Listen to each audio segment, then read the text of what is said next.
Well, hi and good morning. It's another beautiful day here. Fantastic day. Going to be 86 or 87 degrees and low humidity. Usually when it's hot, it's very humid around here, but fantastic. But here I am in my shop. Now, the last video number 4, I had just posted it. I just posted it this morning before I came in here. So I had mentioned that I was going to be very interested in reading the comments, and I will be. But I'm in here ready to go another couple of steps forward on this. After ending the work yesterday, I spent my day thinking about this on and off, and a couple things came to mind. The first crazy one is what are the chances that this was built in England for use in Britain at 240 volts, and somebody brought it over here and simply slapped on a cord. Just slapped on a cord, and so this 240 volt machine's been plugged into 120 volts all this time. And well, what are the chances of that? Well, there is a chance of that. I don't think it's very high. Would it even work? Well, you know, the amp might work at half voltage. I just don't think the motor's gonna be up to it. I don't think the turntable would operate properly with half its supply voltage, so I have my doubts about that. Now let's see if I can just prove this away somehow very quickly. Like for instance, if I look at the power cord, you know, and I had looked at this, not thinking this way, but I had looked at it. It really looks original. I mean, yeah, you know, I think it's original. Here's the part of the power wire coming in. Here's the it's usually the connector you find in an automobile or something like that, actually. But you know what, I'm not going to buy into the idea that this is a 240 volt machine plugged into 120 volts. I'm not going to buy into it, but I'm not going to forget about it either. What did I do here? So, next thing is how to test the power supply and see what's really coming out of it. It looks like 14 volts coming out of it, coming out of the transformer.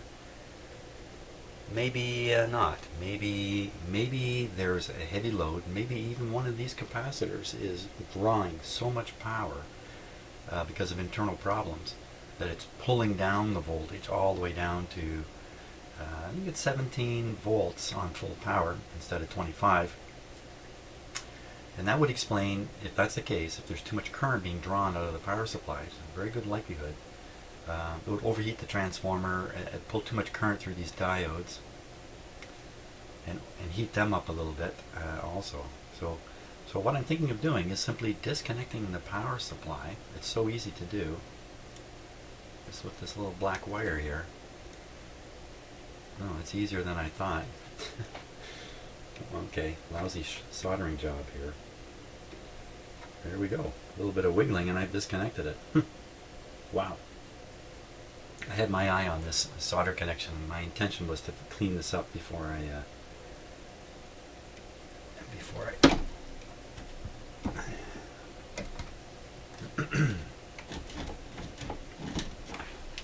everything's just a little bit unstable here. That's a little better. Okay. So I've released the wire that conveys power away from the power supply. If I turn the unit on, all it's doing is basically a transformer feeding a bridge rectifier going nowhere. So what should I see on that? Without any load whatsoever? I don't know for sure.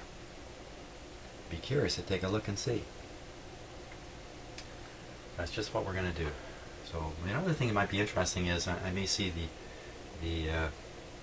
power drain on this may stay high in this configuration. And if that's the case, then there's something going on inside this transformer. That's what I would say. Okay, but I'm really quite excited about trying this. Let's just make sure I got a voltmeter handy here.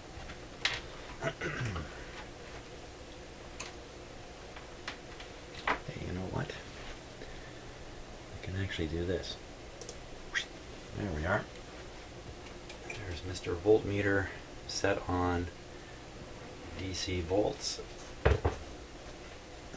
Okay,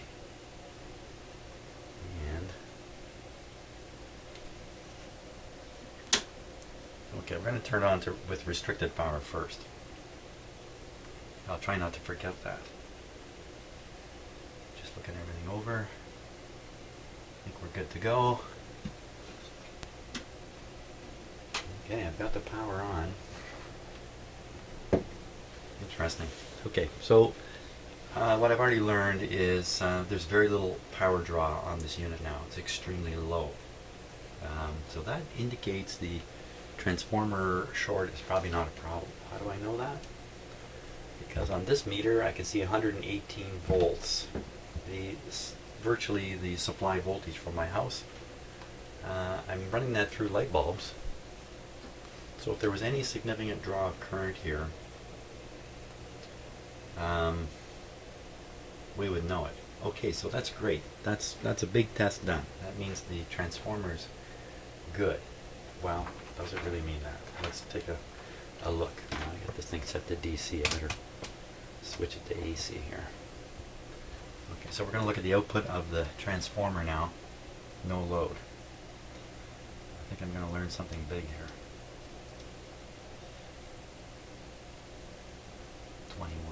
21 on restricted. Now I can't imagine this will make that much difference.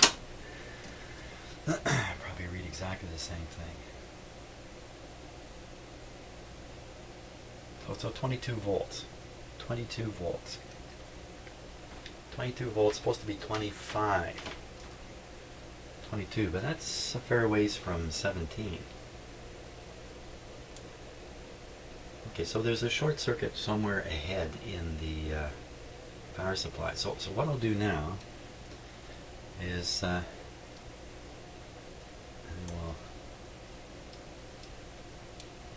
some more wires here.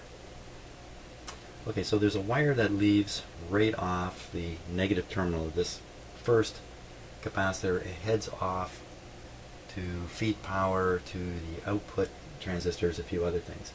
Then there's another wire off of this capacitor, this gray one, that heads off probably to feed VCC earlier in the amplifier, where you need better filtering in the power supply. So I'm going to disconnect these one at a time. First we're going to take this one off here.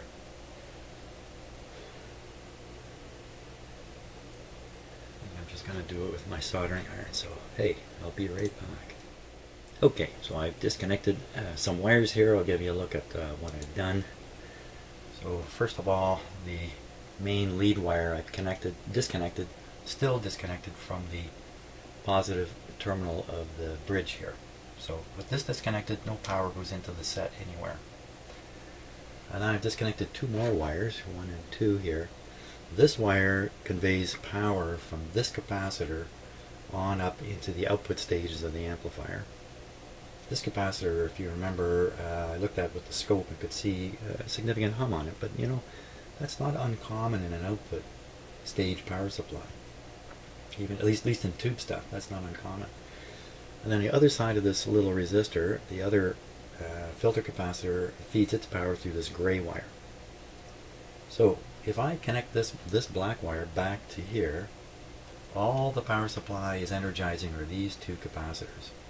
And that's the first thing we're going to try, and then we're going to hook up each of these wires one at a time. We're going to see who the villain is that's pulling so much power. Hopefully it's going to show up fairly clearly when I do that.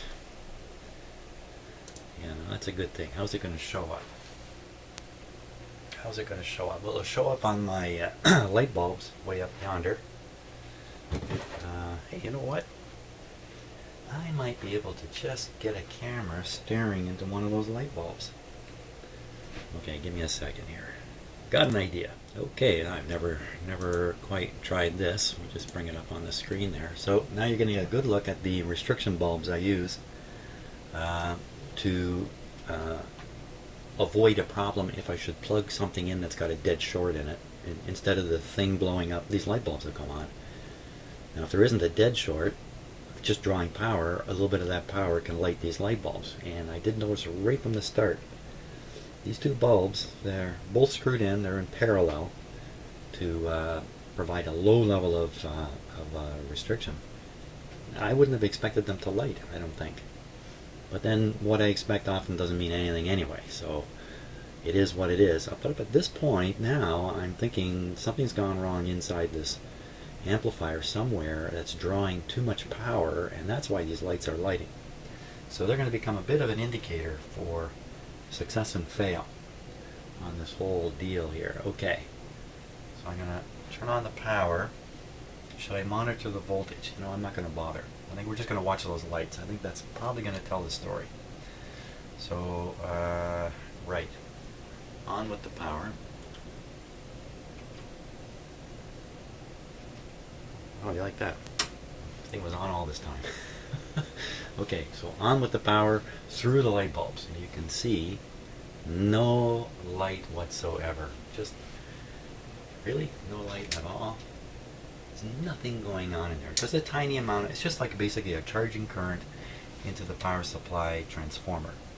It's a tiny amount. Charging current's not even the best word for it. So I'm now going to attach the power supply to the two capacitors and nothing else. I'm just going to do that by grabbing the wire here, touching it. It would be a big spark here, potentially a big spark. No. What's going on with the lights? Nothing at all is going on with the lights. Okay, well, let's stop at this point. Just double check to make sure everything is doing what I think it's doing. Just look for an output voltage on the transformer here, just to make sure it's there. Yep, 21 volts is what it shows. I wish it would show 25. That's what I really want to see there. 21, okay. Now we're going to hook up this wire on a more permanent basis. So we've sort of proven the two power supply capacitors are not guilty of causing this power drain. But you know what? It may be normal in the end. Maybe this is just normal. Maybe I'm the abnormal one. So I just want to clip this on. And I kind of clip it right on here.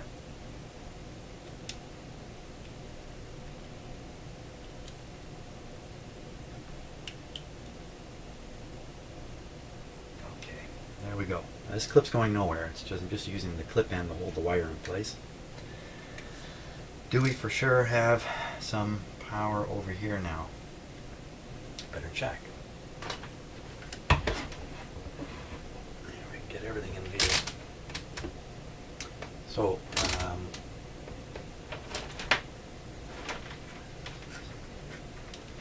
still no lights happening. And quick reading on the top of the capacitors.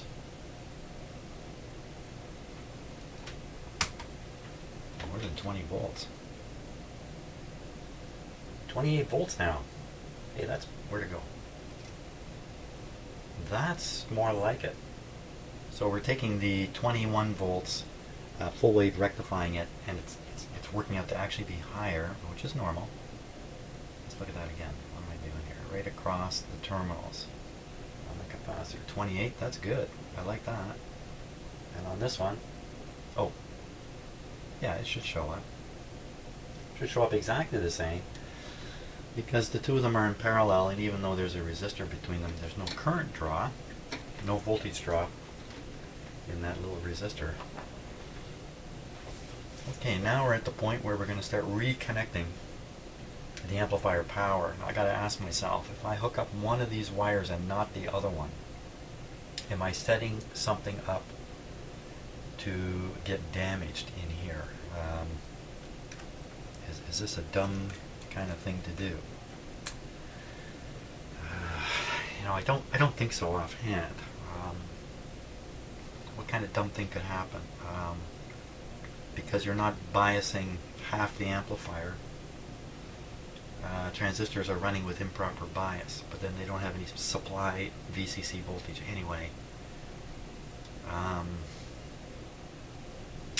Offhand, I don't think it can cause any harm. Okay, based on an offhanded comment, let's hook it up.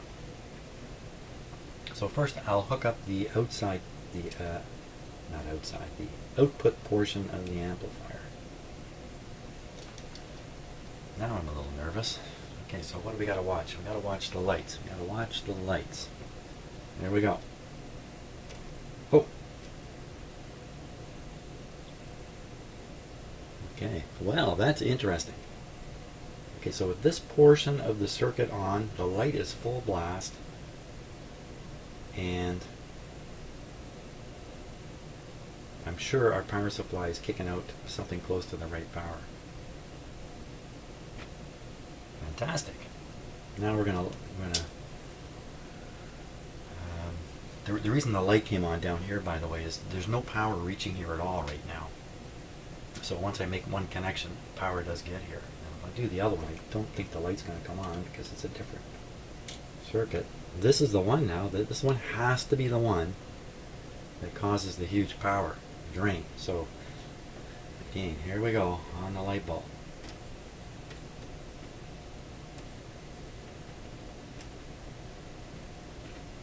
Nothing. What the heck? Holy. Okay, what happened there? What happened there was I was looking at my screen, not looking at what I'm doing. I don't know what exactly I did, but not the best thing. You don't really want those things to happen. Okay, so how does this work? There is no short.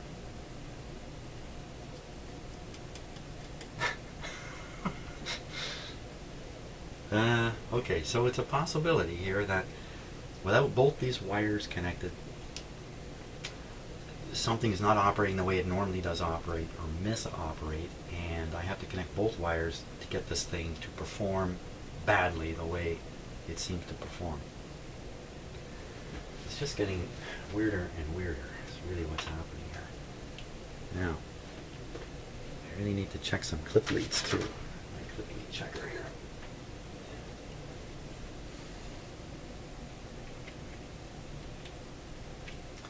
Clip lead's good.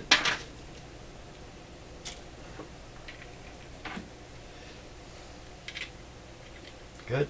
Okay. So what I'm going to do now, I hook both these up at the same time, but I'm going to shut the power off when I do this. I'm going to shut it off right now. Why? Because I'm a chicken. Because I'm expecting something to happen at some point. So put that on there, put that on there. Hook up the other wire. So basically the whole amplifier is connected back together the way it was right from the start. Put that over here.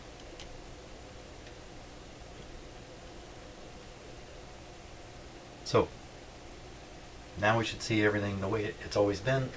Heavy power draw, lights on my dim bulb system.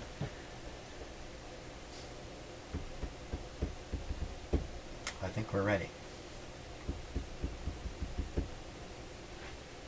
So just double checking everything here, making sure this open end isn't somewhere where it shouldn't be. I think we're okay. I think we're good to go. Here we go. Power on. And there it is. There's the light. How's that work? Okay, we're going to take the power off of here.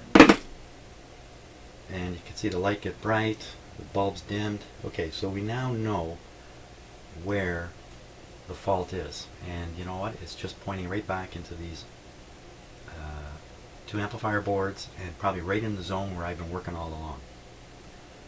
Okay, well, that was an important journey to take to eliminate the possibility that A, the transformer's fried. Good news on that. That's not the problem.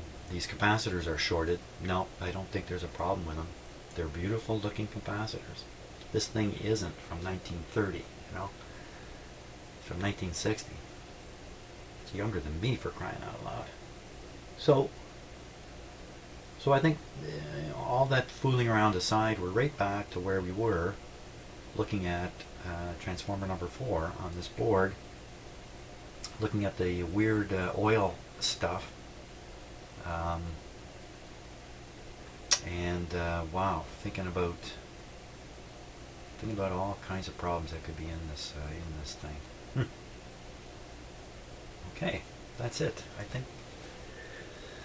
think that's it for maybe even today. Maybe I'll put up a short video here. Thanks for watching.